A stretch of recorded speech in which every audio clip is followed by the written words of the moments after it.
Male and female. Created he them. Created he them. All right?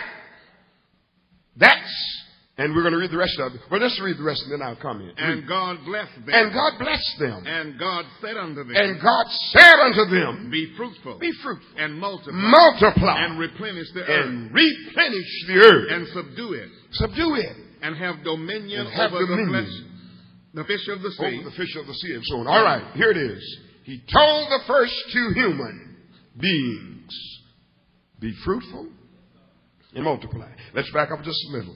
He made male and female. That's correct.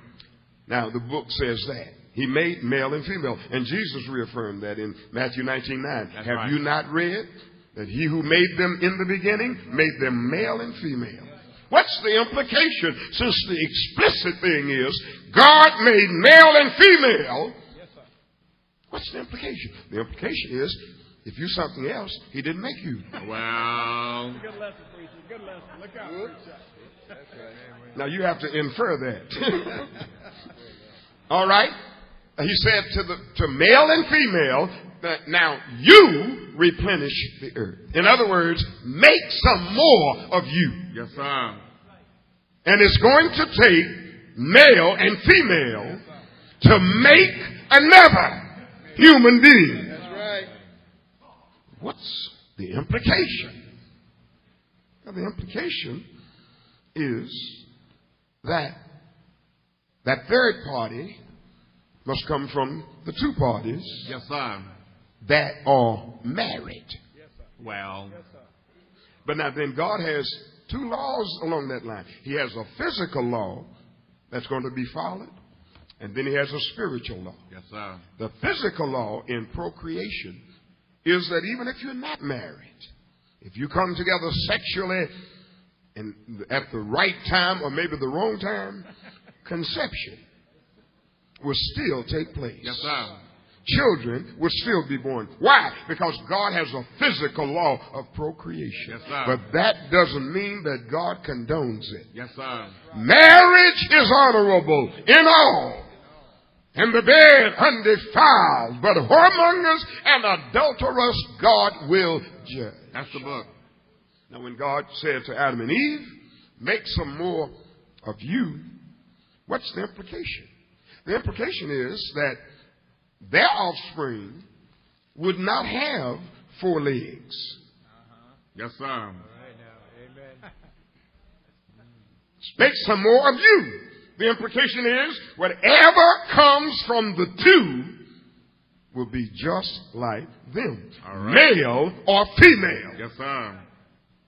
They're not going to have horses and cows. Someone said, where's that in the... It's implied. Yes, sir. You replenish the earth. All right? I'm just giving you an example because I'm going to answer your question. Now, in creation, God assigned roles. Yes, he did. To the ones he made. I know you're right. Now, that tells you that those two would have to, of course, follow the law that God... Now, God started creation out in a miraculous way. That's correct. Adam and Eve were never babies. You're right. They were adults. Yes, sir. But then God set a law in motion. And that law was which I've already said. The law is that if any more of you come forth, yes, sir, then of course it would be a part of in his creation of man and woman, and then a child will come, and God's law was like that and is still like that. I know you're right. And Jesus, the only exception, because he was born of a virgin, yes, other than Jesus, takes a man and a woman to get a child. Yes, and what the gay people need to understand is that they can't have babies. Well, 2 women can't have a baby. I know that's right. 2 men can't have a baby, so we may as well follow God's law. Yes, sir. Keep that in mind now. This governor of New Jersey resigned, and Because they said he's gay. And I told you about that last night. His wife standing up there smiling. And because she probably knew something he didn't know. Well. But then it comes out today that it's really not a moral thing with that governor. It was a matter of his partner was going to expose him. And told him to give him $5 million or he would expose him. That's another thing. But they need to understand that when you violate God's law, you're going to reap some consequences that you didn't expect. Well. The way of a transgressor is hard. I read that. So here it is that God assigned roles. Let's look at Genesis 3. After the fall, you remember when they had partaken of the forbidden fruit, Adam and Eve, God came down, walking in the garden. Adam, where are you? Yes, sir. Adam started making excuses. But then, because of the transgression, God began assigning some roles. First, he talked to the devil in the form of a snake. Well. And what did he tell the devil? Genesis 3 and verse 14. It says what? And the Lord said unto the serpent. And the Lord said unto the serpent. Because thou hast done this. Because you have caused my people to transgress my law. What about it? Thou art cursed. You're cursed. Above all cattle. Now notice he's cursing that snake. Which of course personified was Satan himself.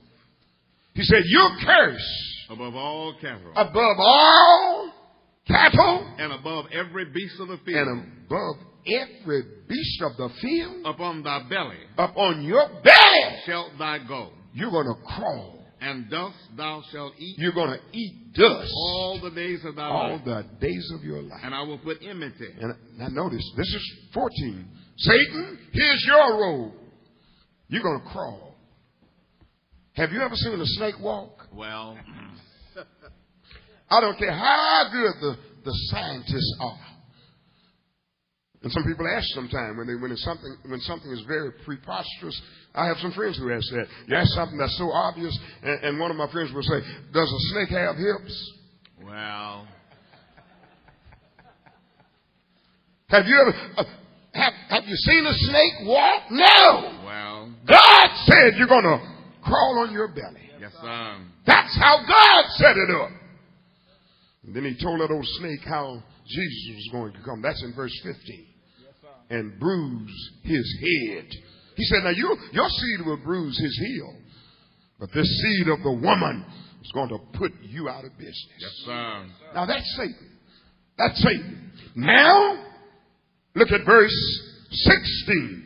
Unto the woman he said. All right, to the woman he said. I will greatly multiply thy sorrow. I will greatly multiply thy sorrow. And thy conception. And your conception. In other words, my plan for you is to have the children. Yes, sir. But I'm going to, because of your transgression, multiply your sorrow. Yes. And what did he say? Read. In sorrow thou shalt bring forth children. In sorrow thou shalt bring forth children. And thy desire. And your desire. Shall be to thy husband. Shall be to your husband. And he will rule over thee. All right. He said, I'm adding something to your childbearing. You're going to have a lot of pain. Do I have any witnesses, ladies? Well. Somebody said, I heard that. He said, now that came down from God. Yes, sir. And then he said, not only will you have pain even in childbearing, when we get to 1 Timothy 2, you'll see this again. Right. But he's telling the woman now, your role is to bring forth children. Now he's waiting, he's saving it now for Adam. Someone says, why didn't you go to